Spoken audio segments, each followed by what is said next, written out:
The November fog of 1895 had descended upon London with that peculiar density which transforms the familiar streets into a labyrinth of shadows and uncertainty.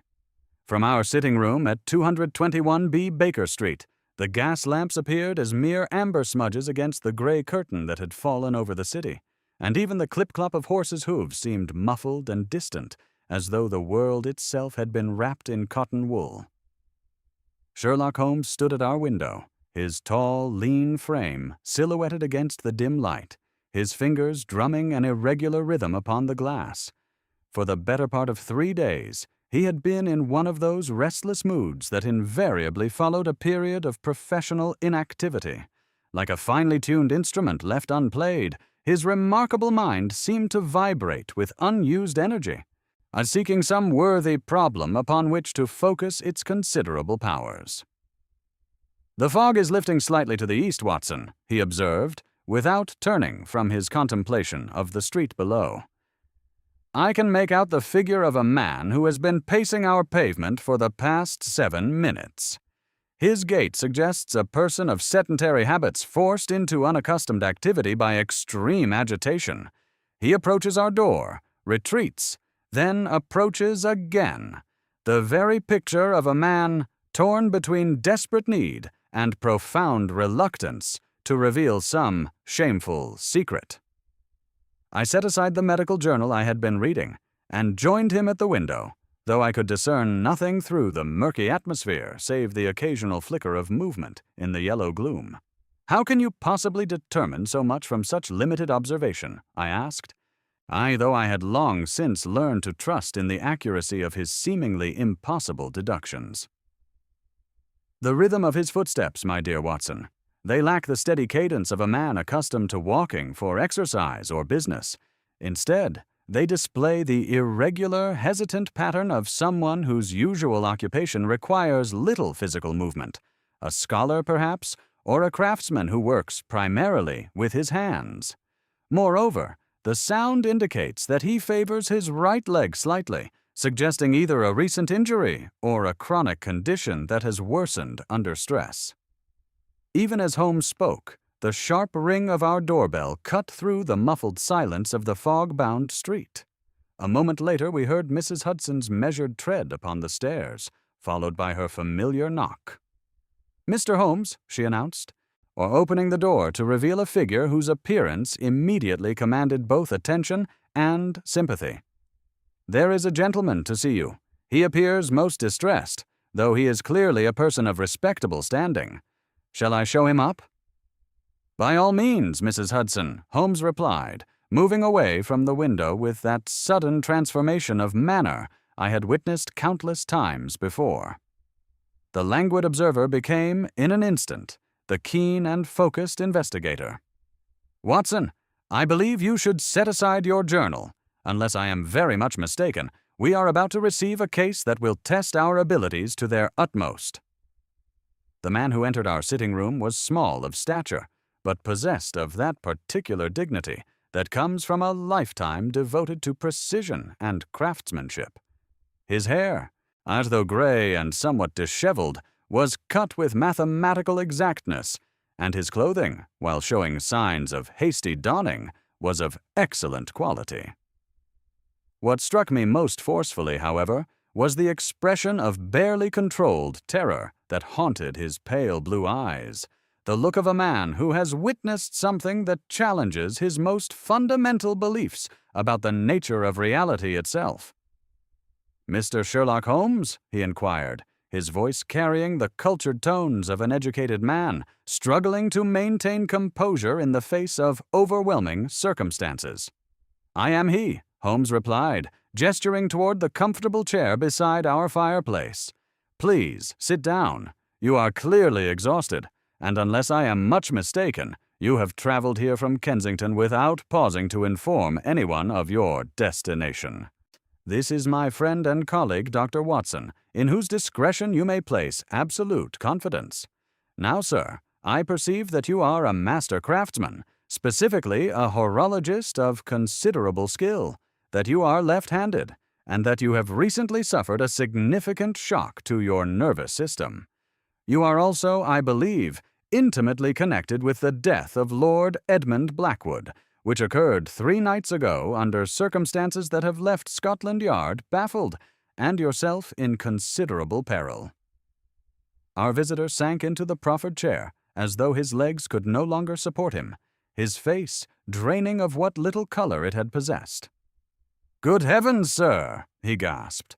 "How could you possibly know all that? I have told no one of my connection to Lord Blackwood's death, and my name is hardly known outside a very small circle of collectors and connoisseurs." Holmes allowed himself a thin smile as he settled into his own chair, his gray eyes fixed upon our visitor with that penetrating intensity I knew so well. "The deduction is elementary, though perhaps not immediately obvious," he explained.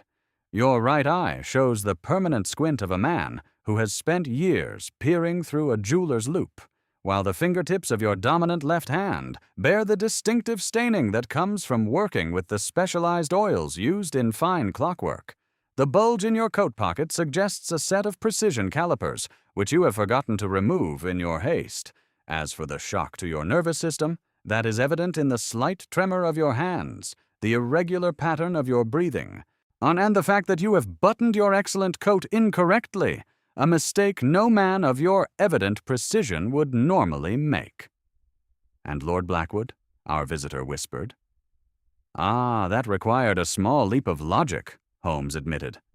"Lord Blackwood was known to be a collector of unusual timepieces, and his death 3 nights ago was reported in the morning papers as a tragic accident, a fall down the stairs of his Kensington mansion.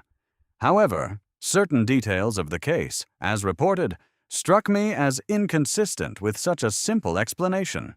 When a master horologist appears at my door in a state of extreme agitation precisely 3 days after the death of London's most prominent collector of rare clocks, the connection seems more than coincidental." Our visitor stared at Holmes for a long moment, then slowly nodded his head in defeat. "My name is Hero Galt," he said quietly. "I am indeed a horologist, and you are correct in every particular. I have come to you because I believe Lord Blackwood was murdered, and I fear that I shall be accused of the crime. Not because I am guilty, Mr. Holmes, but because I created the very instrument that may have been used to conceal the true time of his death." Holmes leaned forward, his eyes brightening with the unmistakable light of intellectual curiosity. "Pray continue, Mr. Galt. You have my complete attention." 2 years ago, Galt began, his voice gaining strength as he warmed to his subject. "Lord Blackwood commissioned from me a most unusual timepiece. He was a man consumed by regret, you see, haunted by past decisions and lost opportunities. He believed that time itself was humanity's greatest curse, an inexorable march toward the grave that allowed no opportunity for redemption or revision. He wanted me to create a clock that would defy the natural order, a timepiece that would count backward through the hours, as if time itself could be made to retreat." "Fascinating," Holmes murmured. "And you were able to construct such a device?" "Indeed," Galt replied, a flash of professional pride momentarily overcoming his fear. "It was perhaps the greatest challenge of my career. I created a grandfather clock of black ebony, standing 7 feet in height, with a dial numbered in reverse order, 12 at the bottom, 6 at the top. The hands move counterclockwise, or widdershins, as the old tales say. But the true genius, Mr. Holmes, lay in the mechanism itself. Through a complex system of reverse gearing, and the clock maintains perfect accuracy with Greenwich time, but displays it in retrograde fashion. When it is 1 o'clock in the afternoon, the clock shows 11. When it is 6 in the evening, the hands point to 6 in the morning position." "A remarkable achievement," I interjected, "but surely such a device would be more of a curiosity than a practical timepiece." "Precisely Lord Blackwood's intention," Galt agreed. "He called it his memento mori, a reminder that time, once lost, could never be recovered." He placed it in his study, where he spent most of his waking hours, and consulted it regularly. I maintained it weekly, and it kept perfect time according to its unique system. "And its relevance to Lord Blackwood's death?" Holmes inquired. Galt's face grew pale once more, and his hands began to tremble. "Lord Blackwood was found at the foot of the main staircase in his mansion," he said slowly. "His neck was broken, and the police concluded that he had fallen accidentally while descending the stairs in the dark. The police surgeon estimated the time of death as approximately midnight, based on the condition of the body when it was discovered at 8 o'clock the following morning." "A reasonable conclusion given the evidence," Holmes observed. "Yet you believe otherwise?" "I know otherwise, Mr. Holmes," Galt replied with sudden vehemence, "because when the police examined Lord Blackwood's study, the room from which he presumably emerged before his fatal fall, they found my beautiful backward clock in a most disturbing condition. The glass face was shattered, as if struck by some heavy object, and the pendulum had been jarred from its housing, causing the mechanism to stop. But here is the impossible thing, the thing that will surely see me hanged if I cannot explain it." He reached into his waistcoat pocket and withdrew a small sketch, which he handed to Holmes with shaking fingers. "When the police recorded the position of the hands," Galt continued, "they were frozen at precisely 6 o'clock.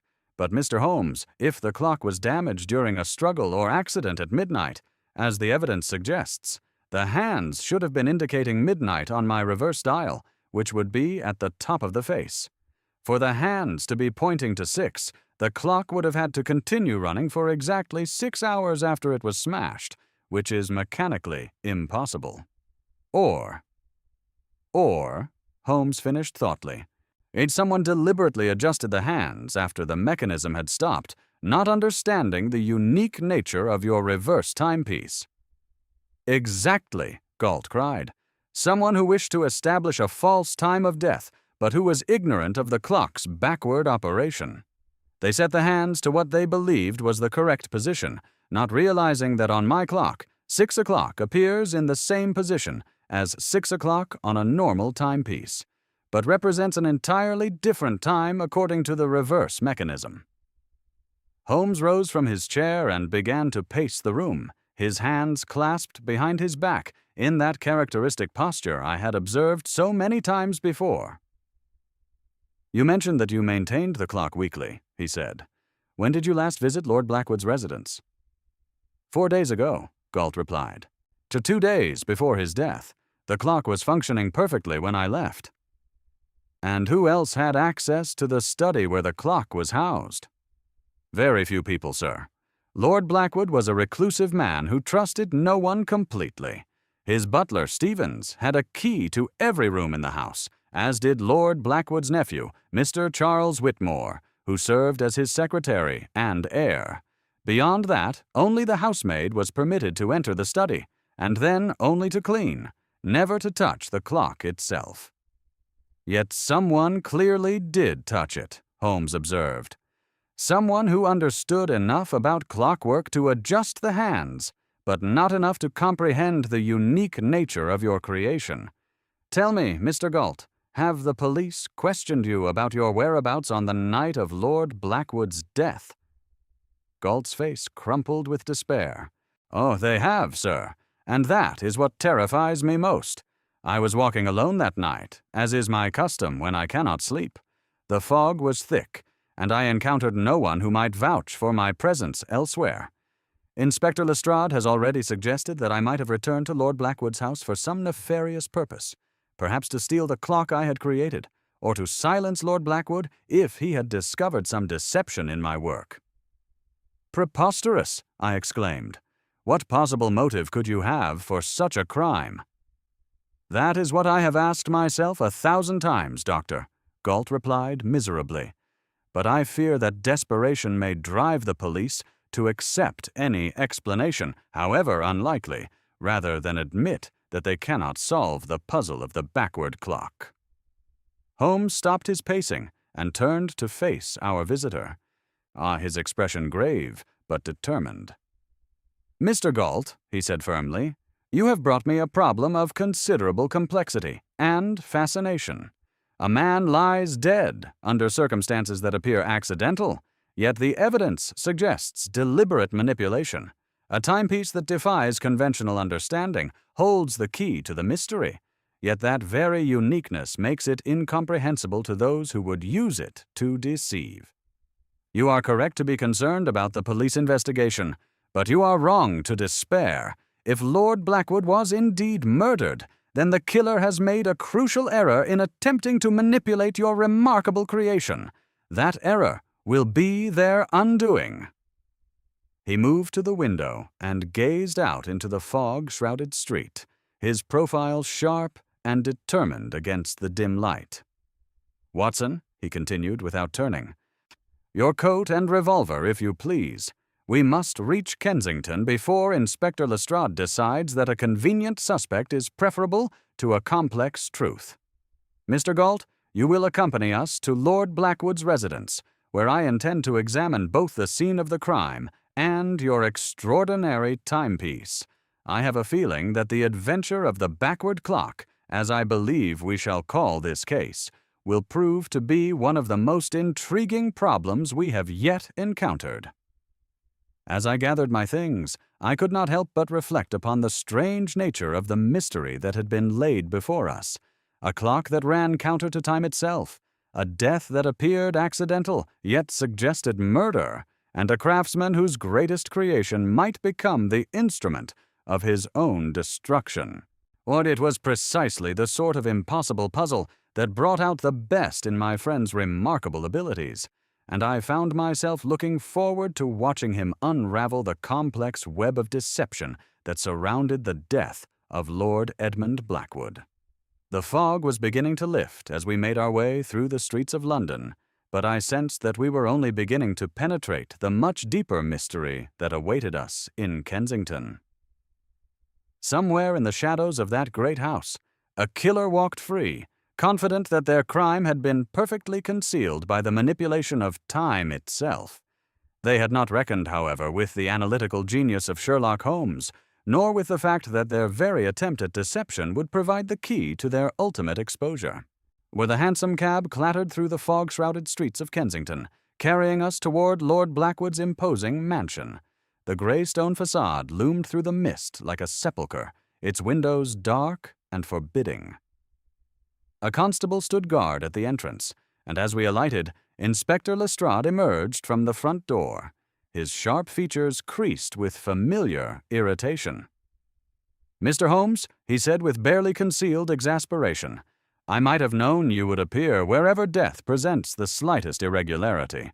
And I see you have brought Mr. Galt with you, a man who remains very much a person of interest in this investigation." "On the contrary, Lestrade," Holmes replied coolly. "Mr. Galt's presence is essential. He alone understands the mechanism that may hold the key to this mystery, unless you have already solved the puzzle of how a stopped clock contradicts all medical evidence." Lestrade's face reddened. "The clock is merely a curiosity, Holmes. Lord Blackwood fell down the stairs in the dark. Sometimes an accident is exactly what it appears to be." "Perhaps," Holmes said with a thin smile. "Nevertheless, I should like to examine the scene. You have not disturbed anything, I trust." "Everything remains as found," Lestrade assured him, though his tone suggested he considered this unnecessary. "The body has been removed, naturally, but otherwise the house is unchanged." We entered the mansion, immediately struck by the oppressive atmosphere that pervaded the place. Heavy curtains blocked what little light penetrated the fog, and the air carried that peculiar stillness of houses where death has recently visited. So the main staircase descended in a sweeping curve of polished mahogany, its steps worn smooth by decades of use. Holmes examined the staircase with meticulous attention, his magnifying glass moving over each step, and the floor where Lord Blackwood's body had been discovered. After several minutes, he straightened with interest. "Observe, Watson," he said, indicating the polished parquet. "The wood here is deeply scuffed, indicating a slide, yet there are no corresponding marks on the stair edges themselves. Lord Blackwood did not trip. He was propelled down these stairs." "Propelled?" Lestrade scoffed. "By whom? The house was locked from within." "Was it?" Holmes asked quietly. We shall see. To the study, if you please. The study was a scholar's sanctuary, lined with books and dominated by a massive desk. But it was the clock that commanded attention. A magnificent yet unsettling piece rising nearly to the ceiling. The black ebony case was severe and ecclesiastical, while the shattered face revealed the complex mechanism within. The hands pointed unmistakably to 6 o'clock, frozen like a final testimony. Holmes approached the timepiece with reverence, his fingers hovering millimeters from the broken glass without touching it.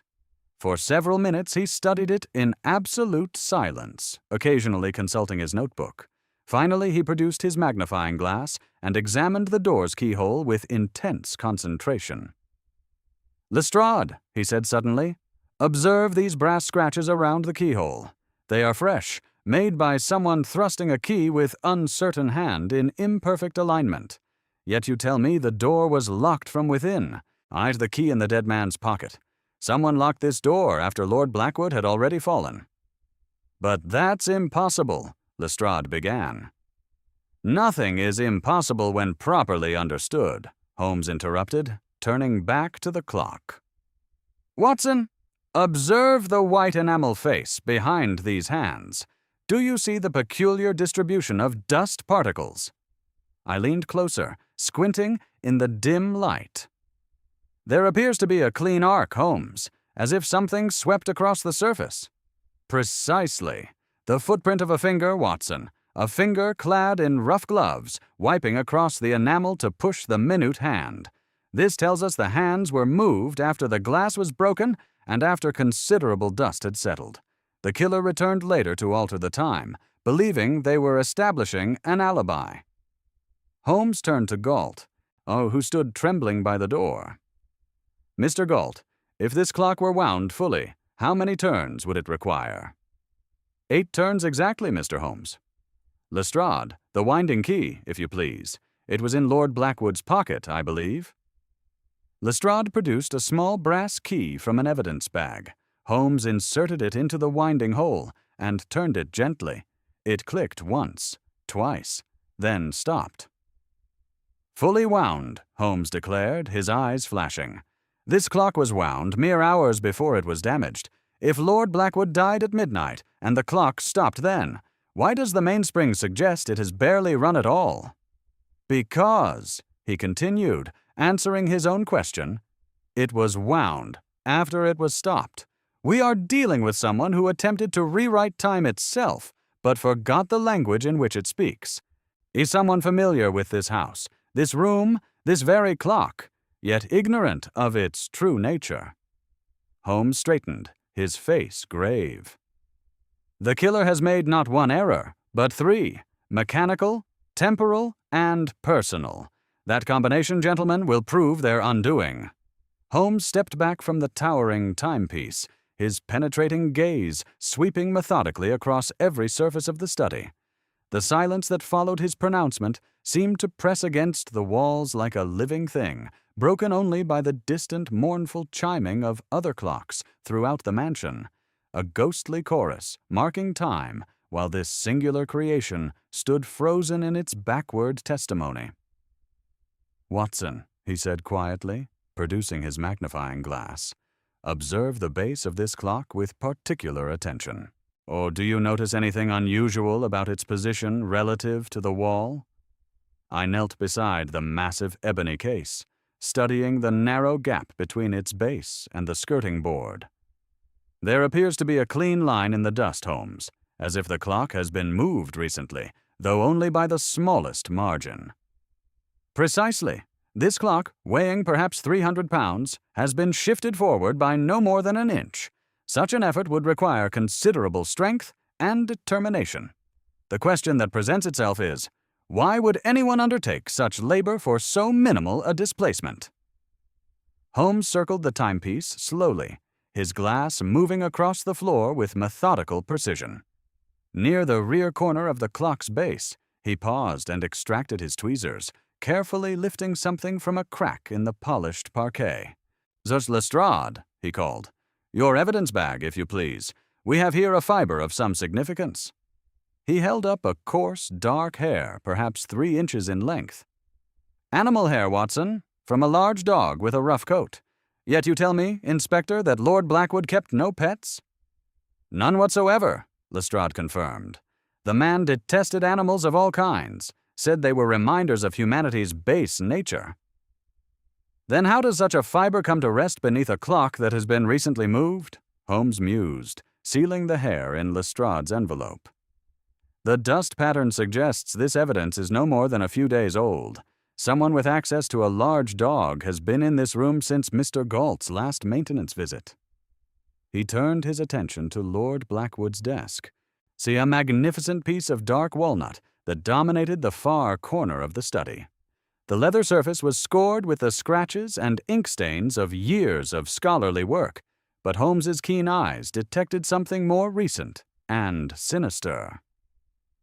"Observe these marks upon the desk's edge, Watson," he said, indicating a series of fresh gouges in the leather. "See how they radiate outward from the center? Something heavy struck this surface with considerable force, then scraped across it. The direction of the scoring suggests the object was propelled from the desk toward the clock. Embedded within the deepest scratch, tiny fragments of glass caught the light. Holmes extracted several pieces with his tweezers, examining them closely. "Glass from the clock face," he announced, "but note the trajectory implied by these marks. No falling body could have caused this damage. Someone standing at this desk hurled something with sufficient violence to shatter that timepiece from across the room." "But what object?" I asked. "Surely nothing of suitable weight and size is missing from the study." Holmes had moved to examine the papers scattered across the desk's surface. Most were routine correspondence and business documents, but a leather-bound ledger caught his attention. He opened it carefully, his eyebrows rising with interest as he scanned the meticulously recorded entries. "Lord Blackwood was a man of precise habits, Watson. Every expenditure, every investment, every transaction recorded in his careful hand."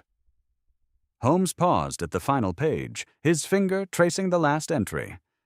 "And here we find something most illuminating. An entry dated the very day of his death.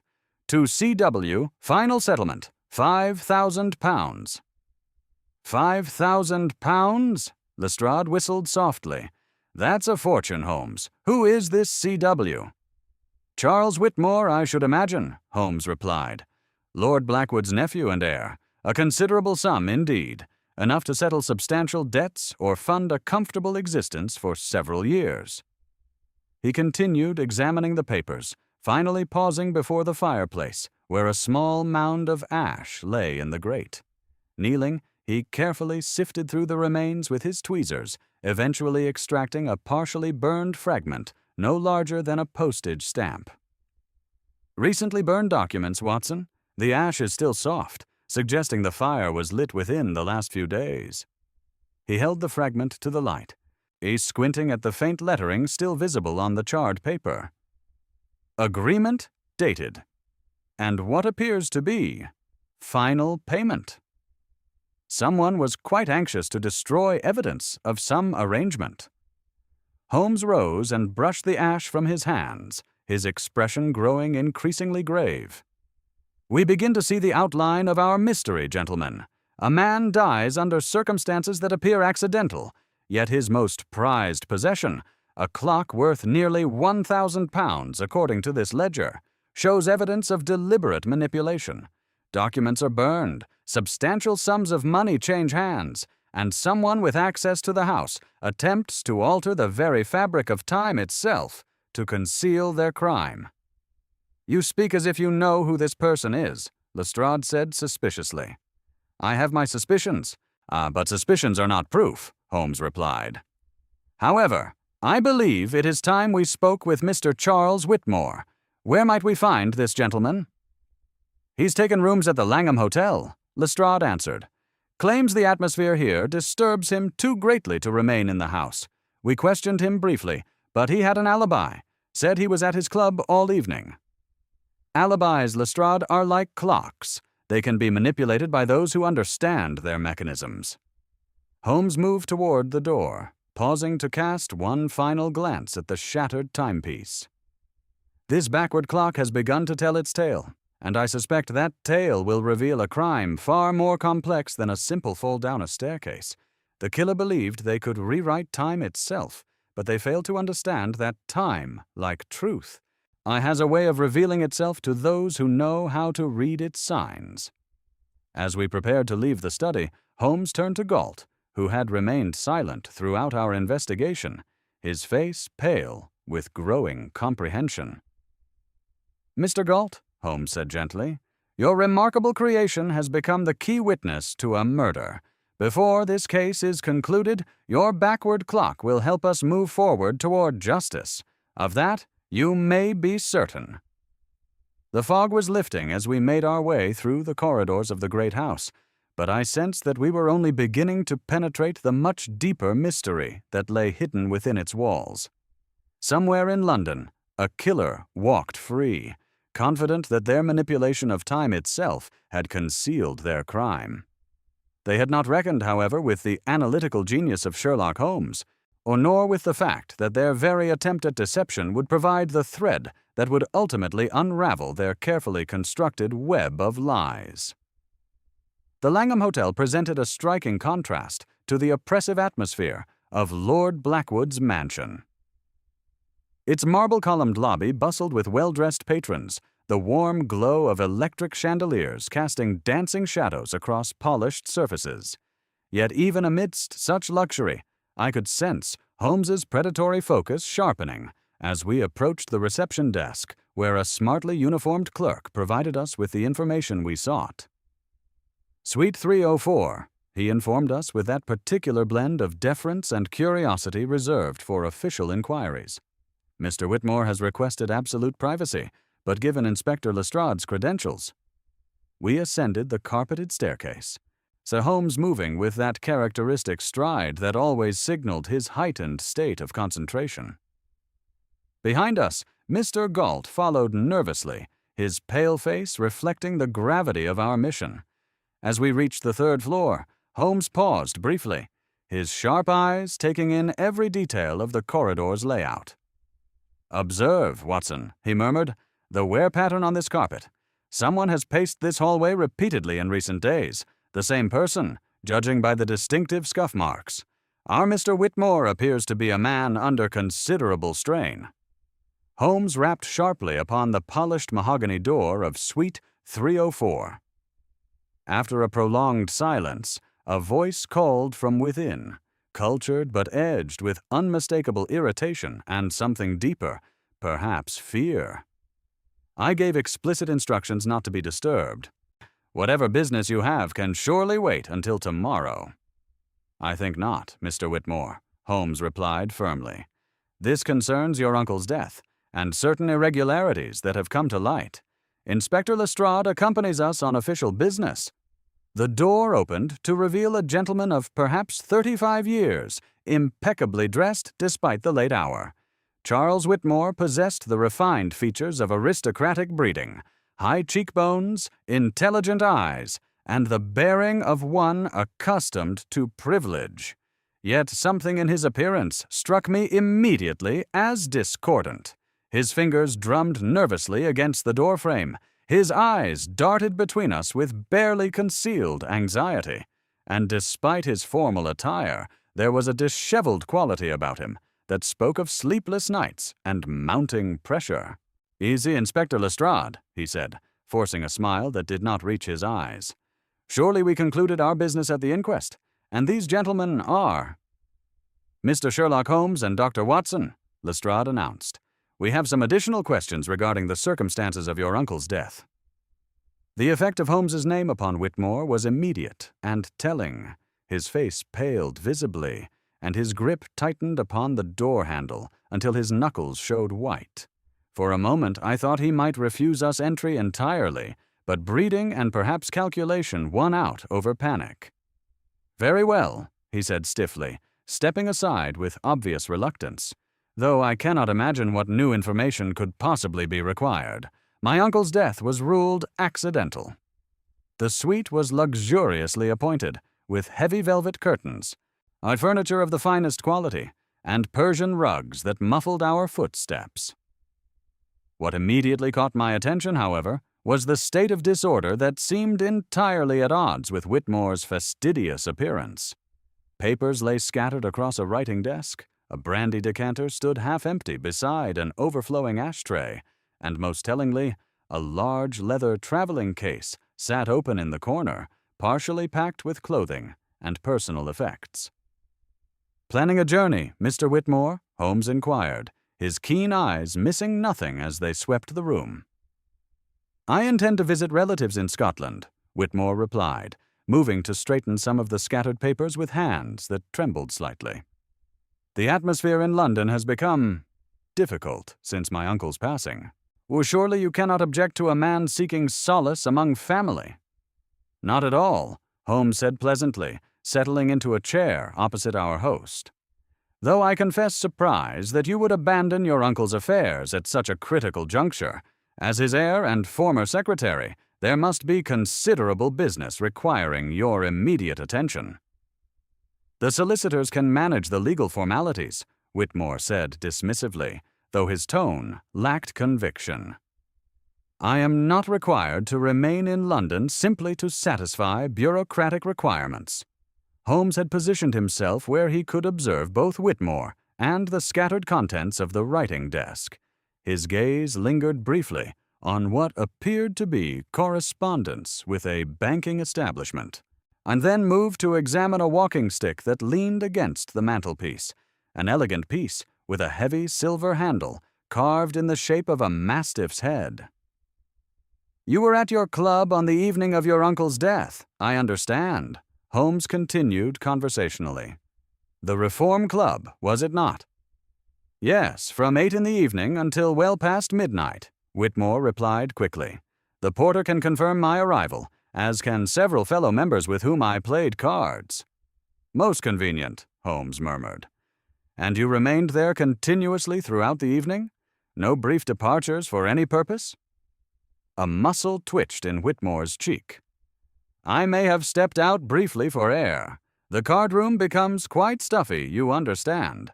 But I was certainly there for the greater part of the evening." "I see. And when did you last visit your uncle's study?" "That afternoon, attending to correspondence as usual. My uncle required my assistance with various business matters, though he had grown increasingly difficult in recent weeks." Holmes leaned forward slightly, his gray eyes fixed upon Whitmore with that penetrating intensity I knew so well. "Difficult in what way, precisely?" "He had become obsessed with the past, with regrets and missed opportunities," Whitmore said, his voice growing bitter. "That accursed backward clock had affected his mind, I believe. He spoke constantly of time running out, of making amends for old mistakes. It was quite disturbing." "And the £5,000 recorded in his ledger as a final settlement to you on the day of his death. Or was this connected to his desire to make amends?" The question struck Whitmore like a physical blow. He sprang halfway from his chair before forcing himself back, color draining from his cheeks as completely as if someone had opened a valve. "How could you possibly know about that?" he gasped. "Those records are private family matters." "Your uncle was meticulous in his bookkeeping," Holmes replied calmly. "The entry appears quite clearly in his personal ledger. I ask again, what was the purpose of this substantial payment?" Whitmore moved to the sideboard and poured himself a generous measure of brandy, his hand shaking so violently that the crystal decanter chimed against the glass. He drained it in a single gulp before turning back to face us, some measure of composure restored by the alcohol. "It was a settlement of debts," he said finally. "I had borrowed money from my uncle over the years to cover certain expenses. He had grown tired of my financial difficulties and demanded repayment in full, threatening to alter his will if I failed to comply. The £5,000 represented his forgiveness of those obligations." "A considerable sum," Holmes observed. "Far exceeding your annual salary, I should imagine. Where did you obtain such funds?" "I secured a private loan," Whitmore replied stiffly. "My uncle was satisfied with the arrangement, and the matter was concluded to his satisfaction." Holmes rose and moved to the mantelpiece, lifting the walking stick to examine its heavy silver handle more closely. "A distinctive piece," he remarked. "The workmanship is excellent. Do you carry this regularly?" "It belonged to my father," Whitmore said defensively. "I keep it for sentimental reasons, though I rarely have occasion to use it." "Indeed. Tell me, Mr. Whitmore, do you own a dog?" The seemingly innocent question appeared to catch Whitmore completely off guard.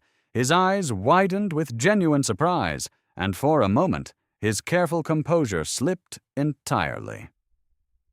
"A dog? What possible relevance could that have to my uncle's death?" "Indulge me," Holmes said smoothly. "It is a simple question requiring only a simple answer. Yes, I maintain a deerhound at my country property in Surrey. The animal is far too large for city accommodation, but I fail to see." "No immediate relevance," Holmes assured him, though I detected satisfaction in his tone. "One final question, and we shall trouble you no further this evening. You are familiar, of course, with the unique mechanism of your uncle's backward clock." "That abomination?" Whitmore's voice carried genuine revulsion. "I always despised the thing. Morbid, theatrical nonsense that fed my uncle's unhealthy obsessions." "Yet you understood its operation? The reverse movement of the hands, the inverted time display." "Of course. My uncle explained it to me countless times, usually while pontificating about the irreversible nature of time and the permanence of regret." Holmes replaced the walking stick and turned to face Whitmore directly. "Then you would know that when the clock was found stopped at 6 o'clock, this represented a very different time than it would on a conventional timepiece." For the first time, genuine fear flickered in Whitmore's eyes. I heard something about the clock being damaged. The police mentioned it at the inquest. But surely that merely indicates some confusion about the exact time of death." "Perhaps," Holmes said quietly. "Or perhaps it indicates something far more sinister. Someone who understood enough about clockwork to manipulate the hands, but not enough to comprehend the unique nature of your uncle's creation." Whitmore sank into his chair, his face ashen. "What are you suggesting, Mr. Holmes?" "I am suggesting, Mr. Whitmore, that your uncle's death was not the simple accident it appeared to be. I am suggesting that someone entered that house on the night he died, someone familiar with the premises and the household routines, someone who, after committing murder, attempted to alter the evidence by manipulating that backward clock, and in doing so, I created the very proof of their crime." The silence that followed was broken only by the ticking of a conventional clock on the mantelpiece and the distant sounds of London traffic below. Whitmore stared at Holmes with the expression of a man watching his carefully constructed world crumble around him. "You cannot seriously believe that I would murder my own uncle," he whispered finally. "I believe, Mr. Whitmore, that you are a man under enormous pressure, facing financial ruin and the loss of your inheritance. I believe that you visited your uncle's house that night, despite your claims to have been at your club, and I believe that the evidence will ultimately reveal the truth, no matter how cleverly someone may have attempted to manipulate time itself to conceal their crime." Holmes moved toward the door, pausing to cast one final, penetrating glance around the disordered suite. "I would strongly advise against your planned journey to Scotland, Mr. Whitmore. Inspector Lestrade may have additional questions as our investigation progresses, and the evidence, I suspect, will have much more to tell us before this matter is concluded." As we descended the hotel stairs, Lestrade turned to Holmes with barely concealed frustration. "You've certainly shaken him, Holmes, but do we have enough to make an arrest?" "Patience, Lestrade," Holmes replied, his expression thoughtful. "We have established motive, opportunity, and means, but the backward clock holds more secrets yet to be revealed. Mr. Whitmore is hiding something significant, but whether it is murder or merely the desperate actions of a man trying to conceal his own guilt in other matters remains to be determined. He paused at the hotel entrance, gazing out into the fog-shrouded street. The dog hair in Lord Blackwood's study tells us that our investigation is far from complete. Someone with access to a large animal visited that house recently, and until we identify that person, we cannot be certain we have found our killer. The gaslight flickered through the dissipating fog as we made our way back toward Baker Street, but I sensed that we were only beginning to penetrate the deeper mysteries that surrounded the death of Lord Edmund Blackwood. The backward clock had begun to reveal its secrets, but like time itself, the truth would unfold only according to its own inexorable logic. The following morning brought a crisp clarity to London that seemed to mirror the gradual resolution of our perplexing case. I descended to our sitting room to find Holmes already dressed and standing before our fireplace, several items of evidence arranged with mathematical precision upon our table. The silver-handled walking stick from Whitmore's rooms lay beside the envelope containing the coarse dog hair, while fragments of ash from Lord Blackwood's fireplace were carefully separated on a sheet of white paper. "Ah, Watson," Holmes greeted me without turning from his contemplation of the flames. "I trust you slept better than I. My mind has been occupied throughout the night with certain physical inconsistencies that refuse to align with our current understanding of events." I approached the table, so noting the methodical arrangement of evidence. "What manner of inconsistencies?" Holmes lifted the walking stick, balancing it across his palms with the reverence of a scientist examining a crucial specimen. "Observe the silver handle, Watson. Note the pattern of scratches along this edge, fine marks that form a distinctive arc. These are not the random scuffs of ordinary use, but the specific pattern one would expect from an object repeatedly brought into violent contact with a hard surface." He held the handle beside his sketch of the shattered clock face. "The angle and distribution correspond precisely with the impact pattern we observed on the timepiece. This walking stick, wielded from the position of Lord Blackwood's desk, would create exactly the damage we found. And the scratches tell us this weapon has been used before, perhaps not for murder, but certainly for violence." "Then Whitmore is our man," I concluded, but Holmes raised a cautionary hand. "The evidence suggests his involvement, certainly, but consider this puzzle, Watson." He moved to the ash fragments, applying a drop of chemical reagent that caused a faint discoloration to appear. These burned documents were not mere correspondence. The chemical traces indicate sealing wax and formal ink, legal instruments of some kind. Someone was quite desperate to destroy evidence of binding agreements. Before I could respond, Mrs. Hudson entered bearing a telegram. Holmes tore it open, his eyebrows rising with interest as he scanned the message. "From my brother Mycroft," he announced. "Charles Whitmore has maintained no residence at his Surrey estate for the past month. The property has been closed with only a caretaker present. His deerhound, therefore, could not have been residing there as he claimed. Furthermore, the Reform Club confirms he departed at 10 o'clock on the night in question, claiming sudden illness." "His alibi is completely false," I exclaimed. "Indeed, but the mystery deepens rather than simplifies." Holmes began to pace, his hands clasped behind his back. "If Whitmore brought his dog to London, where has he been keeping such a large animal?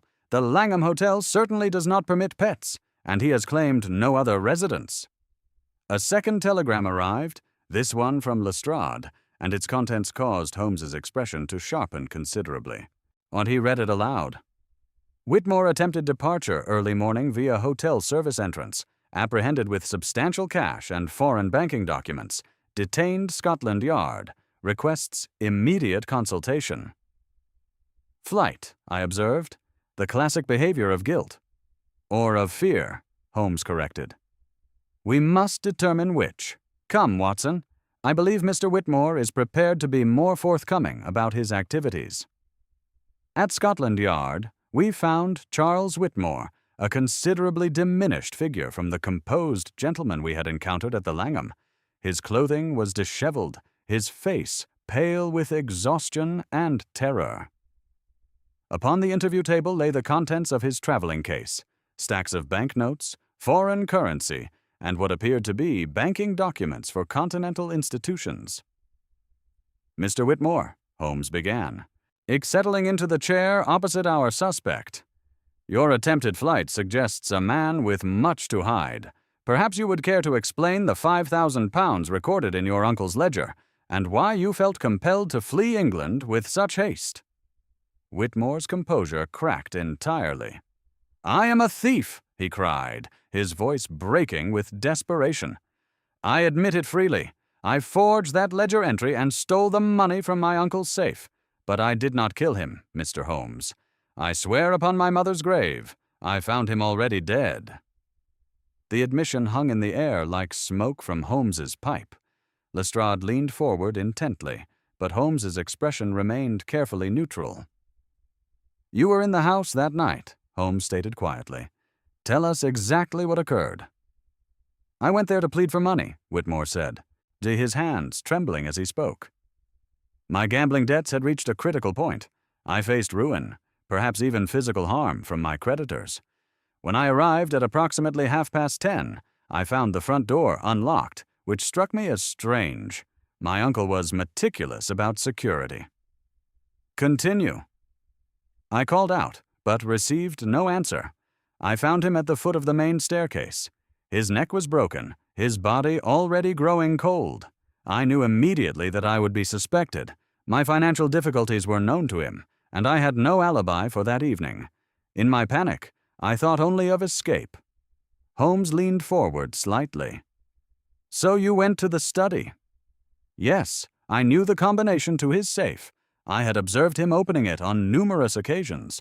I took the cash I found there and wrote the ledger entry to make the theft appear legitimate if discovered. Then I fled." "And the clock?" Holmes asked with sharp intensity. "Did you touch the backward clock?"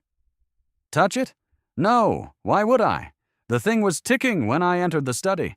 I remember the sound clearly because it seemed so unnaturally loud in the silence. It stopped while I was at the safe, but I assumed it had simply run down. I never went near the cursed thing." Holmes studied Whitmore's face with that penetrating gaze I knew so well, searching for any sign of deception. After a long moment, he sat back in his chair. "I believe you are telling the truth about the murder, Mr. Whitmore, which means we are dealing with a far more complex situation than initially appeared. Someone else was in that house before you. Someone who killed your uncle, arranged the scene to appear accidental, and then departed, leaving the door unlocked in their haste." "But who?" Lestrade demanded. "And why manipulate the clock if they intended the death to appear accidental?" Holmes rose abruptly, his eyes flashing with sudden comprehension. "Because, Lestrade, the clock was never meant to establish a time of death. It was moved for an entirely different purpose. Watson, do you recall the position of Lord Blackwood's safe?" "Behind the desk, concealed within the wall paneling," I replied. "Precisely. And to access it, one must move aside the heavy velvet drapes that hang immediately adjacent to the clock. The scratches on the floor, the dog hair, the displaced position of the timepiece. None of it was about time, Watson. It was about space. Someone moved that clock to reach something hidden behind it." The implication struck me like a physical blow. "Then the killer was searching for something specific." "Indeed. And when they damaged the clock in their haste, they attempted to cover their error by adjusting the hands, not understanding the unique nature of Galt's creation." Holmes turned to Lestrade with urgency. "Inspector, we must return to Lord Blackwood's house immediately. I fear we have been pursuing the wrong mystery entirely. The backward clock was not manipulated to conceal the time of death. It was damaged during a search for something far more valuable than money." As we prepared to depart Scotland Yard, leaving the confessed thief in Lestrade's custody, I could not help but marvel at the complexity of the case that continued to unfold before us. What had begun as a simple matter of a manipulated timepiece had revealed layers of deception, theft, and murder that stretched far beyond a nephew's financial desperation. Somewhere in London, the true killer remained free, believing their crime perfectly concealed behind the facade of accident.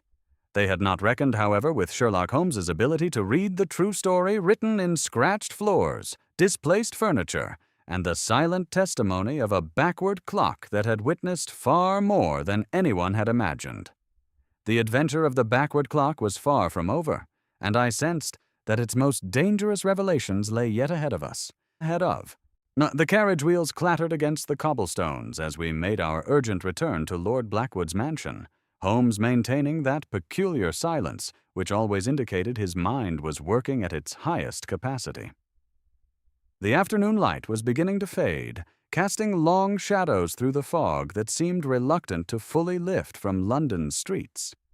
Beside me, Mr. Galt sat with obvious trepidation, his hand still trembling slightly from the morning's revelations. "Mr. Galt," Holmes said suddenly, breaking his contemplative silence, "when you constructed the backward clock, did Lord Blackwood specify any particular requirements for the base or case itself? Any modifications beyond the reverse mechanism?" The horologist considered this carefully. "He was most insistent that the case be solid ebony, with no visible joints or seams. He also requested that the base be considerably deeper than necessary for the pendulum housing. At the time, I assumed this was merely an aesthetic preference. But now we understand it served a more practical purpose," Holmes finished grimly. "Someone knew of this additional function, Watson. Someone familiar enough with the household to know not only of the clock's existence, but of its secret capabilities." We found the mansion exactly as we had left it, though the constable at the door reported that several members of the household staff had returned to collect personal belongings. This information caused Holmes's eyes to sharpen with interest. "Which members of staff?" he inquired. "The butler, Stevens, sir, and a lady who claimed to be Lord Blackwood's niece, said she'd come to arrange for some family mementos. Tall woman, well-dressed, had a large dog with her that she kept outside." Holmes and I exchanged meaningful glances. "A large dog, you say? What breed?" "Looked like a mastiff or some such, sir. Powerful beast. The lady seemed to have perfect control over it, though." We proceeded immediately to the study, where Holmes approached the backward clock with renewed intensity. Instead of examining the shattered face or mechanism, he focused entirely on the massive ebony base. His long fingers traced the carved decorative elements until they found what they sought, a nearly invisible seam in the woodwork. "Watson, observe how the dust pattern around the base has been disturbed again since our last visit," he said, to kneeling beside the timepiece. "Someone has been here recently, someone who knew exactly what they were looking for." With careful pressure applied to a specific point in the carving, a section of the base swung open on silent hinges, revealing a cavity lined with dark velvet. The compartment was empty, but the impression left in the fabric told its own story. "Documents," Holmes murmured, examining the rectangular indentations. "A substantial bundle, kept here for some time, judging by the permanent impression. But observe this, Watson." He pointed to a corner of the compartment where a small fragment of paper had caught on a rough edge. Our thief was not entirely thorough. He extracted the fragment with his tweezers and held it to the light. The partial text was barely legible, and but certain words stood clear: "Marriage certificate," and "Witnessed this day." "A marriage certificate," I observed, "but Lord Blackwood never married." "Precisely the point, my dear Watson. A secret marriage, perhaps one that would legitimize an heir or invalidate a will. Consider the implications. If Lord Blackwood had secretly married and produced an heir, his nephew Charles Whitmore's inheritance would be worthless." Holmes moved to examine the window that showed signs of forced entry, running his fingers along the scratches in the stone sill. "The marks here are consistent with the claws of a large dog attempting to maintain purchase while its master worked at the lock above. A trained animal, Watson, one accustomed to such work." "But who would have known about the hidden compartment?" I asked.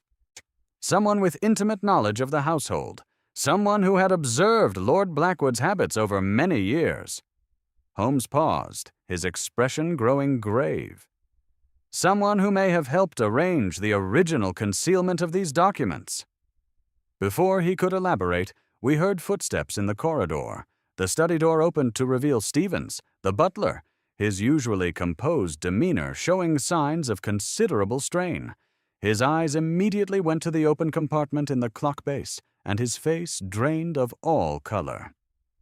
"Gentlemen," he said, his voice barely above a whisper, "I see you have discovered Lord Blackwood's secret." "Indeed we have, Mr. Stevens," Holmes replied, rising to his full height. "The question now is whether you will assist us in recovering what has been stolen, or whether you will continue to protect those who have committed murder to obtain it." Stevens seemed to age 10 years before our eyes. He moved slowly to one of the leather chairs and sank into it, his hands shaking, as he began to speak. "Lord Blackwood married in secret 25 years ago," he confessed. "A young woman of good family who had fallen on hard times. The marriage was witnessed by myself and one other, a woman who has since become Lady Margaret Ashford, Lord Blackwood's sister-in-law through her marriage to Sir Richard." "And there was a child," Holmes pressed gently. "A daughter, born the following year and raised in France under an assumed name. Lord Blackwood provided for her education and maintenance, but never acknowledged her publicly. The marriage certificate and birth records were kept in that compartment, along with provision for the girl to inherit his entire estate upon his death." Then Charles Whitmore's inheritance was always an illusion, I realized. "Worse than that, Doctor," Stevens replied miserably. "Lady Ashford discovered the truth several months ago when she found correspondence between Lord Blackwood and his daughter. She realized that her own son, Charles, would inherit nothing if these documents came to light. She begged Lord Blackwood to destroy them, but he refused. He said it was time to right old wrongs." Holmes had been listening with that intense concentration I knew so well. "So Lady Ashford took matters into her own hands. She used her trained mastiff to assist in the break-in, stole the documents, and when Lord Blackwood confronted her, she killed him and arranged the scene to appear accidental." "I fear so, sir," Stevens whispered.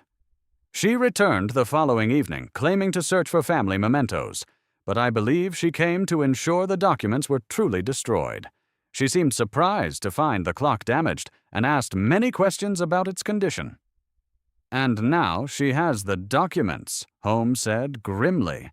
"Documents she will undoubtedly destroy to protect her son's inheritance. Tell me, Stevens, where would Lady Ashford go to ensure such papers were completely eliminated?" The butler looked up with desperate hope. "She owns a small estate in Surrey, sir, very isolated, with extensive grounds and no near neighbors.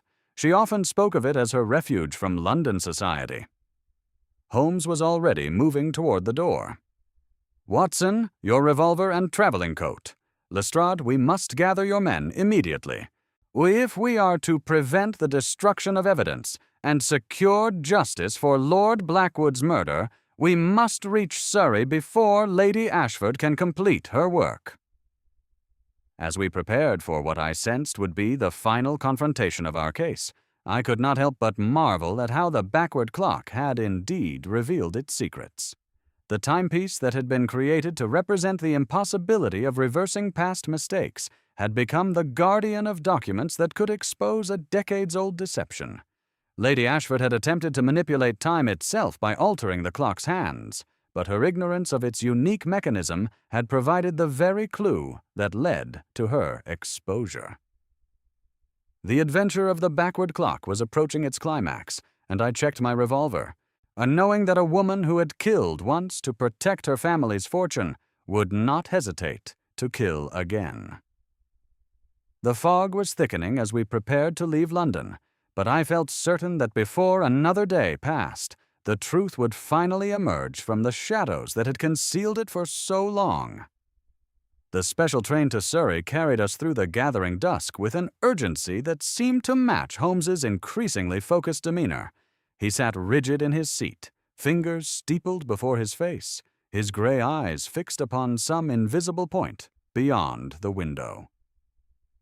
Lestrade occupied himself with reviewing the arrest warrant, while Stephen sat pale and silent, the weight of his revelations clearly pressing upon his conscience. "She will not flee," Holmes said suddenly, breaking the tense silence. "Lady Ashford is not a woman to abandon her carefully constructed world without first ensuring that every trace of threat has been eliminated. She must examine those documents thoroughly, verify their contents, and determine whether Lord Blackwood created any copies or lodged duplicates with solicitors. That methodical nature, Watson, may prove to be our advantage." "You seem remarkably certain of her psychology," I observed. "Consider her actions thus far," Holmes replied, his voice taking on that lecturing tone I knew so well. "She committed murder not in passion, but to protect a carefully maintained fiction about her son's inheritance. She returned to manipulate evidence, showing calculation rather than panic.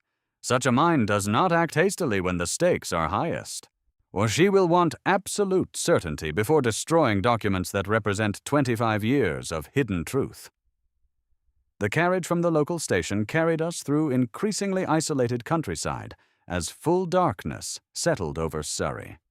The air was sharp with the scent of approaching rain, and heavy clouds obscured what little moonlight might have aided our approach. When we reached the gates of Ashford Manor, Holmes called for the driver to halt some distance from the entrance. The estate proved to be a modest but well-maintained Georgian house, set back from the road behind a screen of mature elms.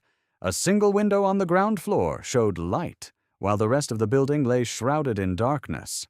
Most significantly, the imposing silhouette of a large dog could be seen pacing the front grounds with the methodical precision of a trained sentinel. "The mastiff confirms our deductions," Holmes murmured, studying the scene through his field glasses. "Lestrade, position your men to surround the property, but maintain distance from that animal.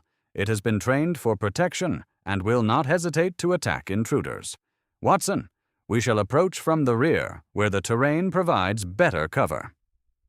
We moved through the shadows with practiced stealth, the soft earth muffling our footsteps as we circled toward the lighted window.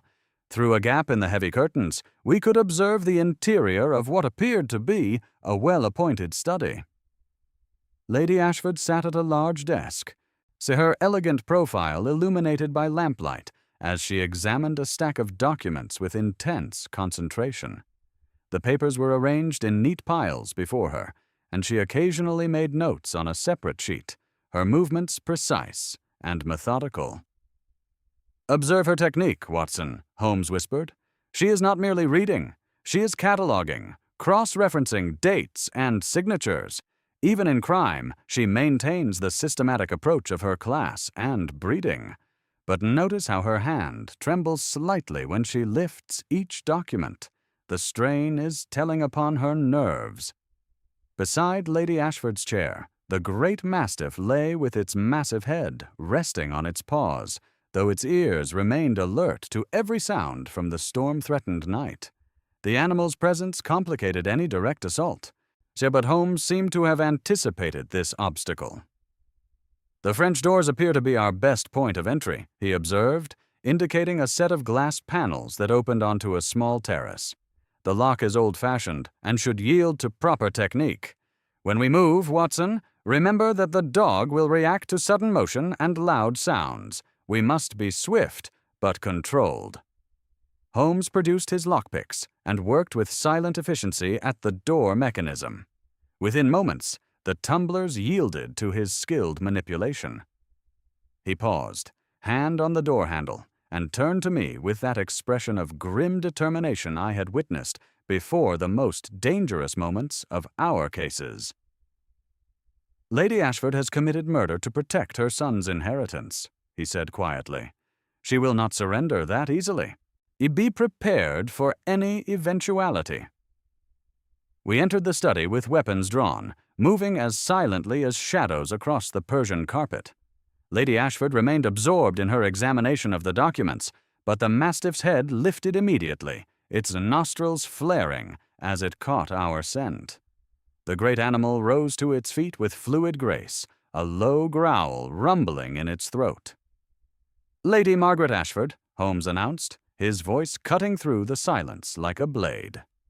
"I am Sherlock Holmes. You are under arrest for the murder of Lord Edmund Blackwood." The effect was instantaneous and dramatic. Lady Ashford sprang from her chair, scattering papers across the desk's surface, while the mastiff launched itself forward with a roar of fury. Holmes had anticipated this reaction, however, and met the animal's charge with his weighted walking stick, delivering a precise blow to its sensitive muzzle that sent it retreating with a whimper of pain and confusion. "Stay where you are," Holmes commanded, leveling his revolver at Lady Ashford, who had moved toward the fireplace where flames danced invitingly. "The house is surrounded by Inspector Lestrade's men. There is no escape." Lady Ashford was a striking woman even in her moment of desperation. Her aristocratic features were pale but composed, her gray hair perfectly arranged despite the late hour. She wore a traveling dress of dark blue wool, and her hands, though trembling slightly, maintained the graceful bearing of her class. When she spoke, her voice carried the cultured tones of breeding and education, though underneath lay a note of barely controlled hysteria. "Mr. Sherlock Holmes," she said, her lips curving in a bitter smile. "I confess I am not entirely surprised to see you. My son warned me of your involvement, and I knew it was only a matter of time before your famous methods led you here, though I had hoped to complete my work before that eventuality. Your work being the destruction of evidence that would establish the legitimacy of Lord Blackwood's daughter," Holmes replied coldly. "Documents that prove your son has no legal claim to his uncle's estate." "Legal claim?"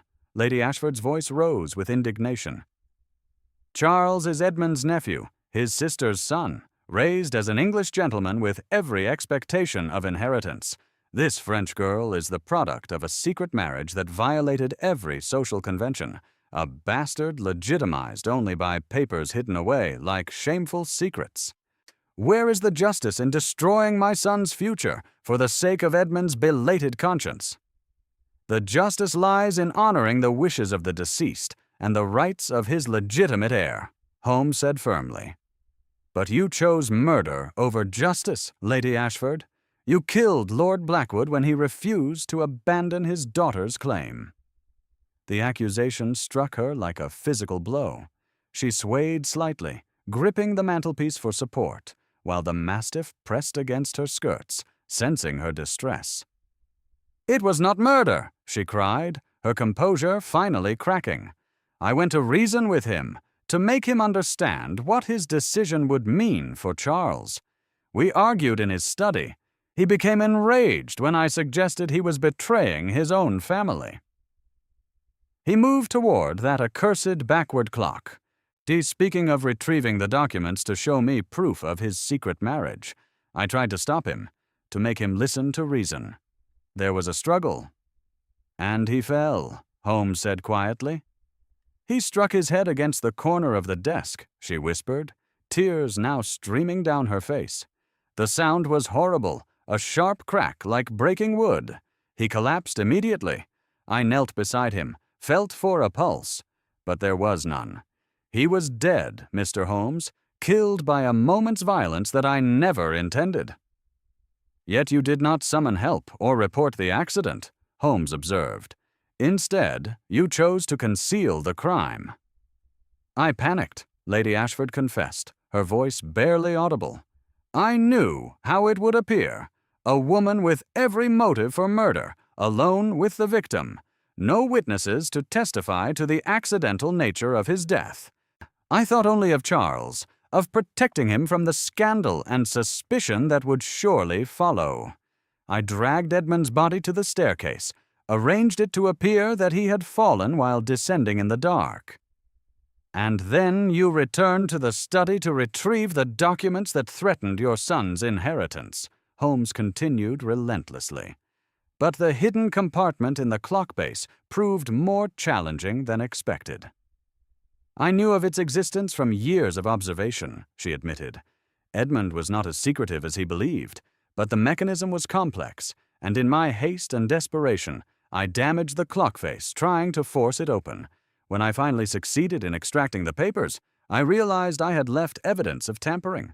In my ignorance, I attempted to reset the hands to what I believed was the correct time, not understanding the unique nature of the backward mechanism." "And therein lay your crucial error," Holmes said with satisfaction. "Your attempt to manipulate time itself provided the very clue that led to your exposure. The backward clock became a witness to your crime, freezing the moment of your deception for all to see." At that moment, Lestrade and his constables burst through the main entrance, their heavy footsteps echoing through the corridors of the house. Lady Ashford looked from Holmes to the approaching officers, then at the documents scattered across her desk, the papers that represented both her son's ruin and her own desperate crime. "These documents will destroy Charles," she said with quiet desperation. "His theft from Edmund's safe, his false alibi, his association with my actions. He will be prosecuted as an accessory to murder. I sought to save him, and instead I have condemned him to a fate worse than poverty." "Your son's crimes were born of desperation, not malice," Holmes replied with unexpected gentleness. "His cooperation with our investigation may earn him consideration from the courts. But you, Lady Ashford, must answer for murder. The backward clock you attempted to manipulate has become your accuser, and time itself has revealed the truth you sought to conceal." Lestrade entered the study with his men, taking in the scene with professional efficiency. Lady Ashford offered no resistance as the handcuffs were applied, her earlier defiance replaced by the profound weariness of defeat. The mastiff, sensing its mistress's distress, whined softly and pressed closer to her side, its loyalty unshaken despite the changed circumstances. "Inspector Lestrade," Holmes said, gathering the scattered documents from the desk. "These papers establish the legitimacy of Lord Blackwood's daughter and her claim to his estate. They must be preserved as evidence and eventually delivered to the proper legal authorities for execution of the true will." As Lady Ashford was led away into the rainy night, she cast one final glance at the study where her carefully laid plans had crumbled into ruin. The mastiff followed close behind, its massive head drooping as if it sensed that its world had irrevocably changed. "A tragic conclusion to a complex case," I observed as we stood in the doorway, watching the police carriage disappear into the darkness.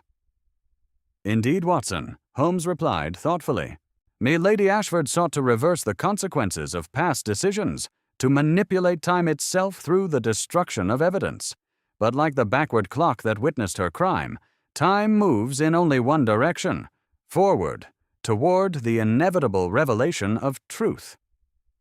Lord Blackwood created his timepiece as a meditation on the irreversible nature of time and the permanence of regret.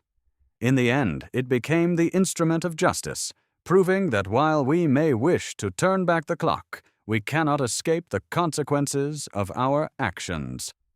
The rain had begun to fall in earnest as we prepared to return to London, washing the Surrey countryside clean, while leaving the stain of murder and betrayal to be cleansed only by the proper administration of justice. The adventure of the backward clock had reached its conclusion, but I knew that the lessons it taught about time, truth, and the futility of attempting to escape the past would remain with us long after the case was closed. The return journey to Scotland Yard passed in contemplative silence, the rhythmic clatter of wheels against rain-slicked cobblestones providing a steady counterpoint to the weight of revelation that had settled upon us all. Lady Ashford sat between two constables, her aristocratic bearing intact despite the handcuffs, while her great mastiff had been secured in a separate compartment, its mournful whining a testament to the loyalty that transcended its mistress's crimes. Holmes occupied himself with organizing the recovered documents, his long fingers arranging the papers with characteristic precision. The marriage certificate, birth records, and draft will that established Marguerite Dubois as Lord Blackwood's legitimate heir lay before him like pieces of a puzzle finally assembled into their proper configuration. "Inspector Lestrade," Holmes said as we entered the familiar interview room where Charles Whitmore awaited us, "before formal charges are determined, Mr. Whitmore deserves to understand the complete sequence of events. His mother's confession, while thorough, omitted certain technical details that illuminate the true brilliance of our resolution." Whitmore looked haggard, his face bearing the weight of his mother's revelations. Yet there was also a strange relief in his expression, as though the burden of partial knowledge had finally been lifted from his shoulders. Holmes arranged the evidence upon the table with methodical care: the fragment of dog hair, the sketch of the shattered clock face, the walking stick with its distinctive silver handle, and finally, the documents that had cost Lord Blackwood his life. "Mr. Whitmore," Holmes began, his voice carrying that familiar tone of instruction, "your mother has confessed to the fatal struggle in your uncle's study, but she could not explain the technical evidence that led to her exposure. Allow me to illuminate the chain of reasoning that unraveled her carefully constructed deception." He lifted the sketch of the clock face, pointing to the position of the frozen hands. "The crucial error lay in your mother's attempt to manipulate the backward clock. She understood that the timepiece contained a hidden compartment, knowledge gained through years of observation, but she failed to comprehend the unique nature of its mechanism. When she adjusted the hands to what she believed was 6 minutes before midnight, she actually set them to display 6 minutes after 6 in the morning, according to the reverse mechanism." "But how could you determine the hands had been moved at all?" Whitmore asked, his voice barely above a whisper. "The dust patterns told the tale," Holmes replied, producing his magnifying glass. "Observe this sketch of the clock face interior. The white enamel showed a clear arc where a gloved finger had swept across the surface, pushing the minute hand to its false position. This occurred after the glass was shattered, after considerable dust had settled, proving the manipulation was deliberate and post-mortem." Holmes moved to the fragment of dog hair, holding it to the light. "Your mother's mastiff provided the second crucial piece of evidence. This coarse fiber, found beneath the displaced clock base, told us that someone accompanied by a large dog had recently moved the timepiece. The scratches on Lord Blackwood's windowsill confirmed that the animal had been used to assist in gaining entry to the house." "The walking stick completed our understanding," Holmes continued, lifting the silver-handled weapon. "The distinctive pattern of scratches on the mastiff head handle corresponded exactly with the impact marks on the shattered clock face. Your mother, in her desperation to reach the hidden compartment, struck the timepiece repeatedly with this very instrument." Whitmore pressed his hands to his temples. "And the winding mechanism?" "Perhaps the most telling evidence of all," Holmes said with satisfaction. "A clock that had supposedly stopped at the time of death should have shown a partially unwound mainspring.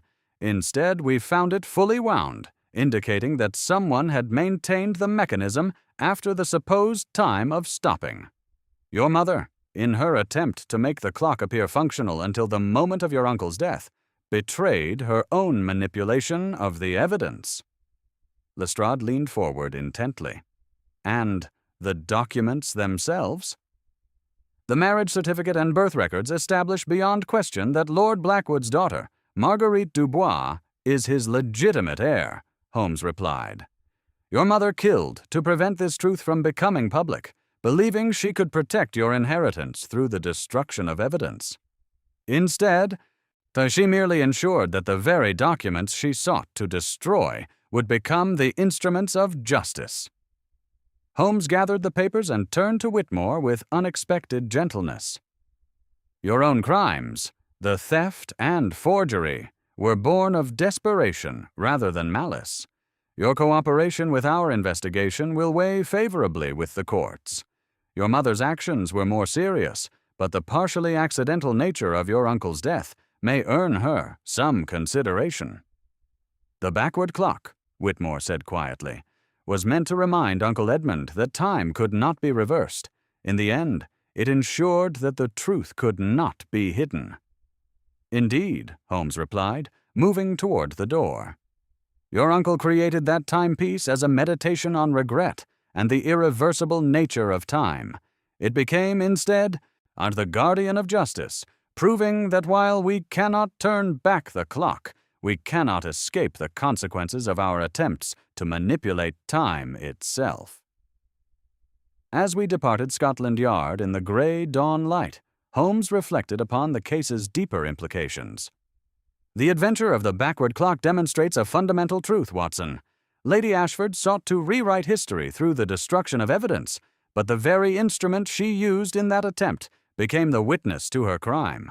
Time, like truth, moves inexorably forward, regardless of human efforts to reverse its course." The fog was lifting as we returned to Baker Street, but the lessons of the backward clock would remain with us long after the case was closed. The days following Lady Ashford's arrest brought an unusual quietude to Baker Street, and that peculiar stillness which always settled over our rooms after the conclusion of a particularly complex case. Holmes occupied himself with organizing the recovered documents, his long fingers arranging the marriage certificate and birth records with characteristic precision.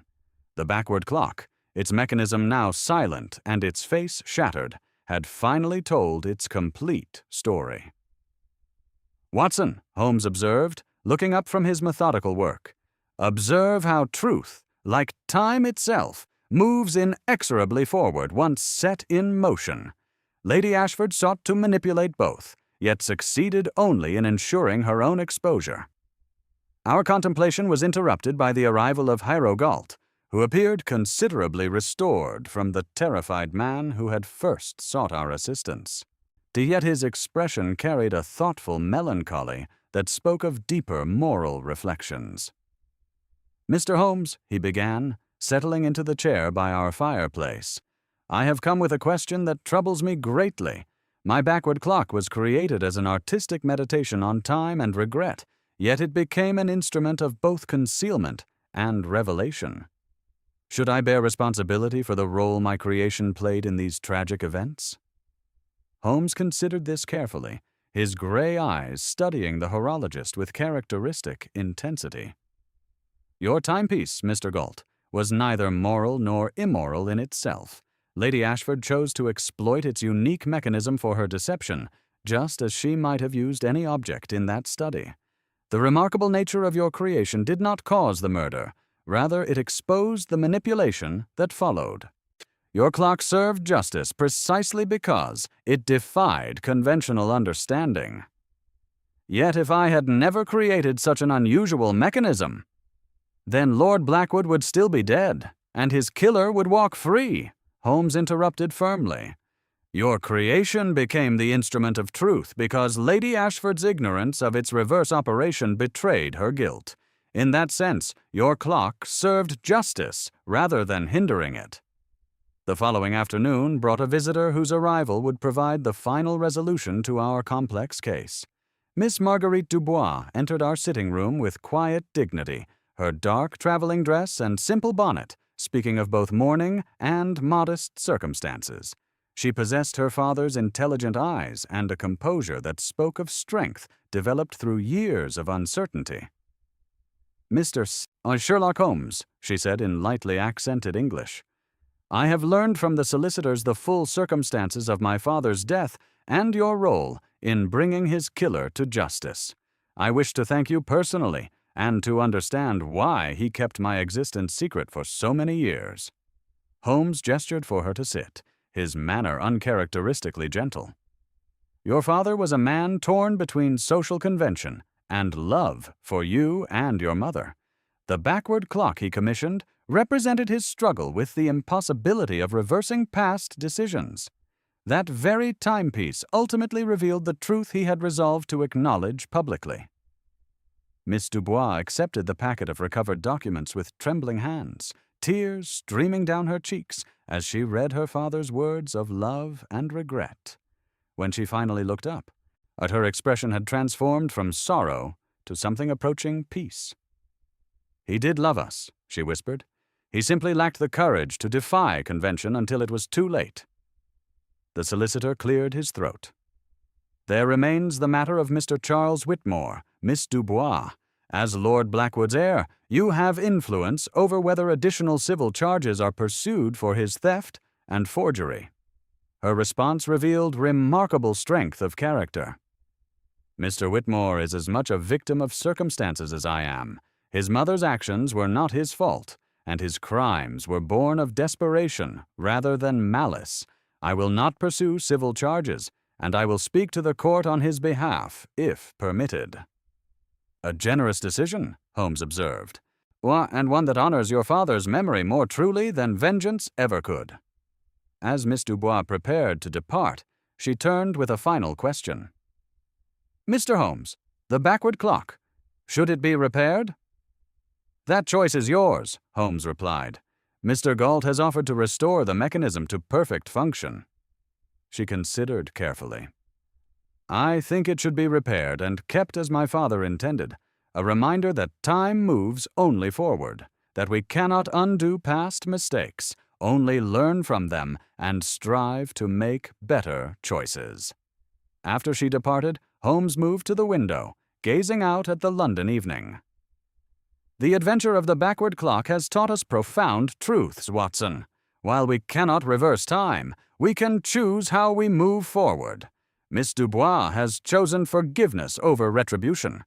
Lord Blackwood's timepiece, designed to represent the irreversibility of regret, has become instead a teacher of wisdom, that justice and mercy can coexist, and that truth, like time itself, moves inexorably toward resolution." The case was closed, but its lessons would endure long after the backward clock resumed its unique measurement of irreversible time. The weeks following Lady Ashford's arrest brought a resolution as methodical and precise as the backward clock that had exposed her crime. The trial at the Old Bailey drew considerable public attention, though Holmes attended only when called to testify, his precise recitation of evidence leaving no doubt as to the sequence of events that had led to Lord Blackwood's death. Charles Whitmore, through Miss Dubois' remarkable generosity and Holmes's testimony regarding the extenuating circumstances, had received a suspended sentence for his theft and forgery. The court acknowledged that his crimes were born of desperation rather than malice, and his cooperation with our investigation weighed favorably in the proceedings. He departed London shortly afterward, reportedly seeking honest employment in the colonies where his past might find redemption through honest labor. Lady Ashford herself faced a more severe judgment. The jury, properly directed, distinguished between the fatal struggle in Lord Blackwood's study and the calculated acts that followed. Her sentence of 15 years' imprisonment reflected both the manslaughter of her brother-in-law and her deliberate attempt to pervert justice through manipulation of evidence. She maintained her aristocratic dignity throughout the proceedings, though observers noted how her eyes continually sought her son's face in the gallery. The restored timepiece, the backward clock, its mechanism restored to perfect function by Hero Galt's skilled hands, found its place in Miss Dubois' modest London residence. She had chosen to remain in England, establishing herself not through her father's wealth, but through her own accomplishments as a teacher of languages. The timepiece stood in her study, its reversed hands marking time in their unique fashion, a constant reminder of the complex legacy her father had left behind. On a crisp December morning, some weeks after the trial's conclusion, Galt himself visited Baker Street, bearing a small package wrapped in brown paper. Inside nestled a magnificent pocket watch, its case of blackened silver engraved with reversed numerals, and bearing the inscription, Tempus fugit irreversibile, to Mr. Sherlock Holmes, who proved that truth moves only forward. Holmes examined the miniature backward timepiece with evident pleasure, watching its second-hand tick counterclockwise with hypnotic precision.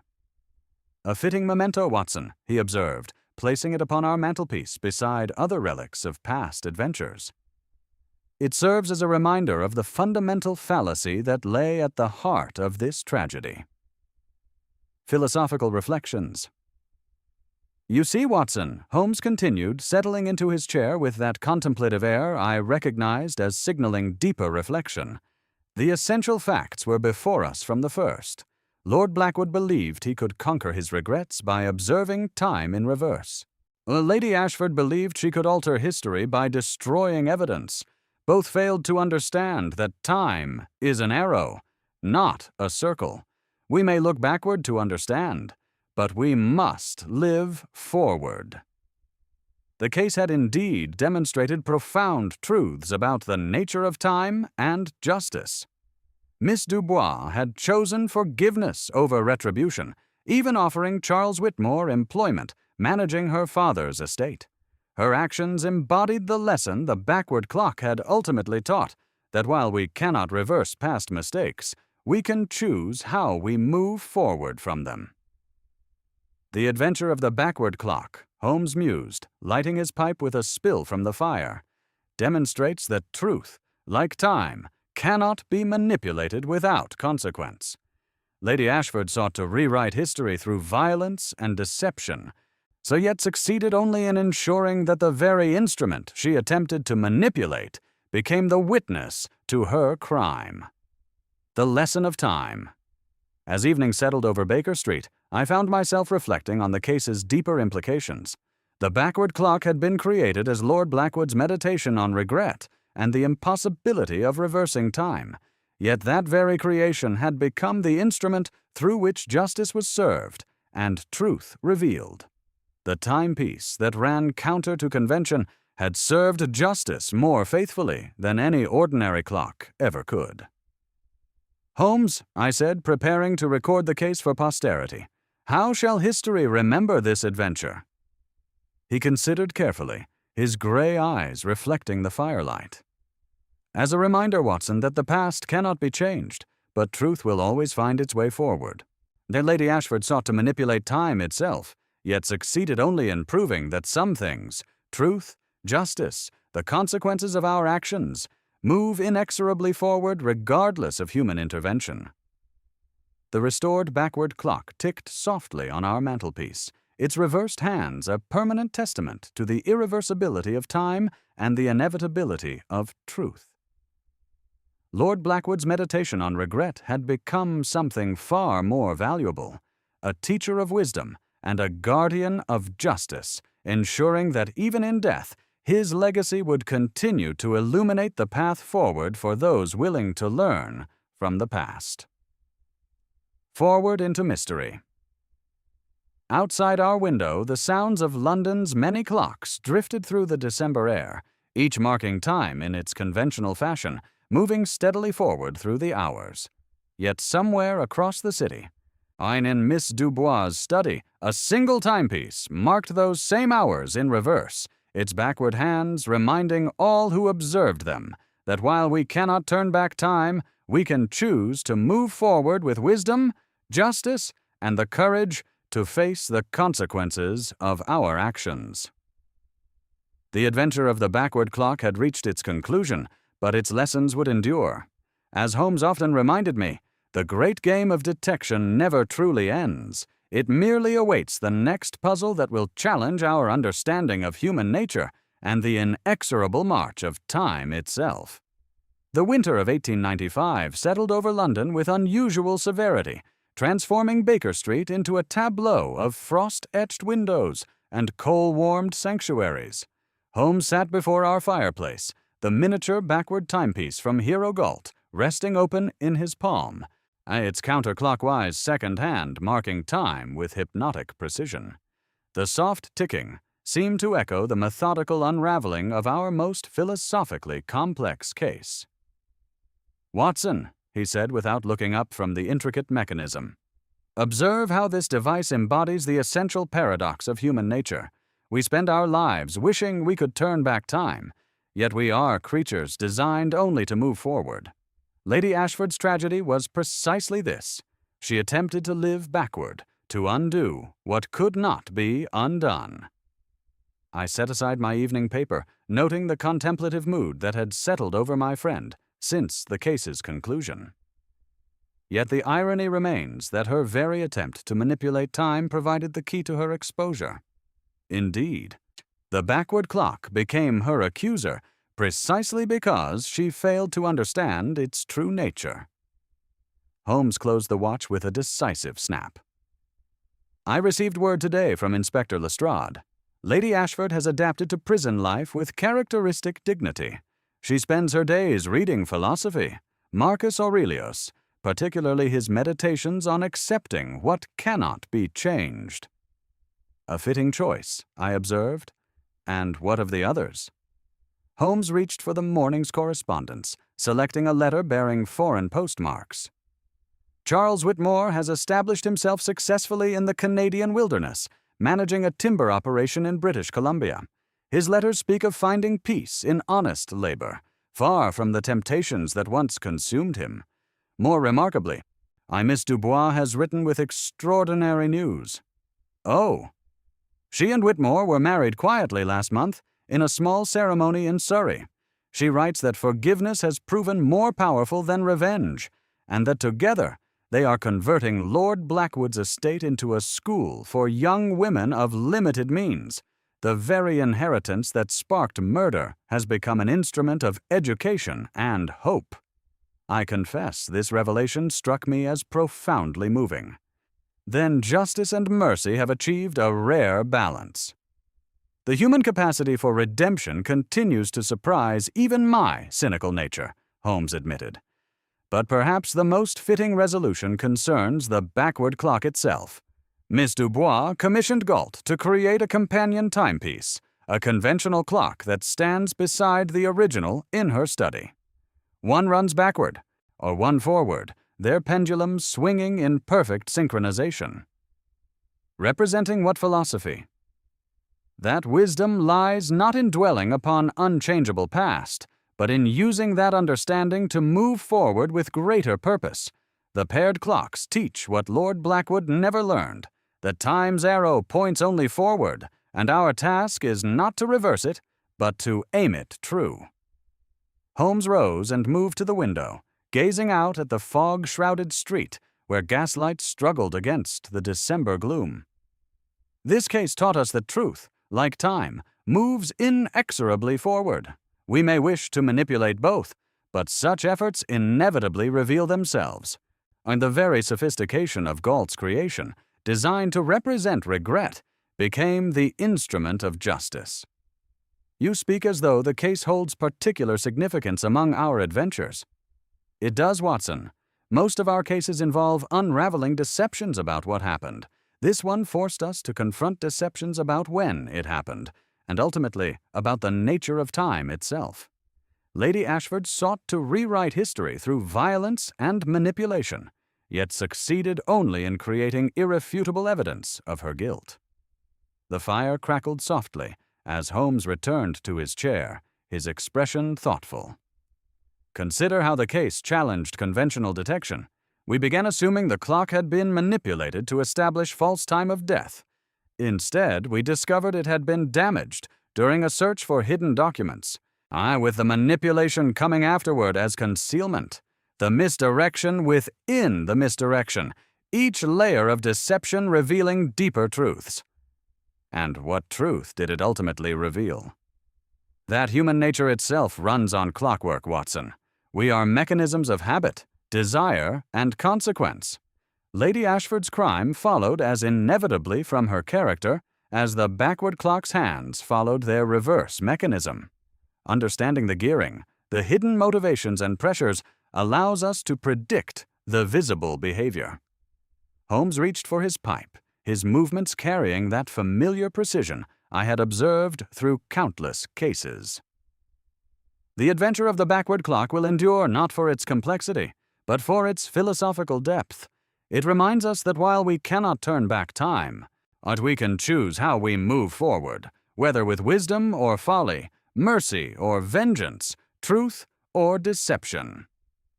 Outside our window, London's countless clocks chimed the hour in their conventional forward march, while on our mantelpiece, Galt's miniature masterpiece continued its solitary journey backward through time. The great game would continue, new mysteries would emerge, but this singular case had taught us that time itself could be both witness and teacher, revealing not just what happened, but why it was inevitable that it should happen precisely as it did. The backward clock ticked on, measuring moments that seemed to retreat toward the past while inexorably carrying us forward into whatever puzzles tomorrow might bring.